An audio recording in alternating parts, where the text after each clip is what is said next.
அலறல் சத்தம் கேட்கும்.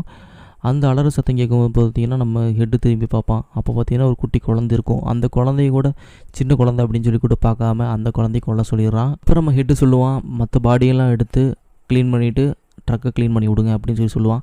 அதுக்கப்புறம் பாடியெல்லாம் எடுத்துகிட்டு போய் ட்ரக்கை க்ளீன் பண்ணி விட்டுறாங்க. அதுக்கப்புறம் நம்ம ஹீரோயின் வந்து பார்த்திங்கன்னா மயக்கம் போட்டுருவாங்க. மயக்கம் போட்டு எந்திரிச்சிருவா. எந்திரிச்சவ வந்து பார்த்திங்கன்னா டக்குன்னு அவரோட ஹஸ்பண்டுக்கு வந்து ஃபோன் பண்ணி பார்ப்பா. அப்போ வந்து பார்த்திங்கன்னா கால் ரீச் ஆகாது. அதுக்கப்புறம் வந்து பார்த்திங்கன்னா அவள் லைட்டாக அப்படி தூங்கிடுறா. தூங்கி திடீர்னு வந்து பார்த்திங்கன்னா அவரோட கண்டெய்னர் வந்து பார்த்திங்கன்னா முன்ன பின்ன மேலே கீழே அப்படின்னு சொல்லிட்டு ஒரே ஒரு ஆட்டம் ஆட ஆரம்பிச்சிடும். அதனால் வந்து பார்த்திங்கன்னா என்ன எதுன்னு வெளியே வந்து பார்க்கும்போது தான் தெரியுது, அவள் வந்து பார்த்திங்கன்னா பக்கத்தில் வந்து கண்டெய்னர் ஏறிடுச்சு அப்படின்னு சொல்லி தெரிஞ்சுக்கிறா. அதனால் வந்து பார்த்திங்கன்னா அவளை அப்படியே ப்ரொடெக்ட் பண்ணிக்கணும்னு சொல்லிட்டு ஒரு பாக்ஸ் மேலே காலை வச்சு அவர் அப்படியே வந்து பார்த்திங்கன்னா போயிட்டுருப்பாங்க. போயிட்டுருக்க வழியில் வந்து பார்த்திங்கன்னா நம்ம ஹீரோயினுக்கு வந்து பார்த்திங்கன்னா ரொம்ப தூங்க ஆரம்பிச்சிருவாங்க. தூங்கும்போது வந்து பார்த்திங்கன்னா வெளியில் அடிக்கிற புயல் மழை காரணத்தினால வந்து பார்த்திங்கன்னா அந்த போட்டில் இருந்து ஒரு சில கண்டெய்னர்ஸ்லாம் வந்து பார்த்திங்கன்னா கடலுக்குள்ளே விழுந்து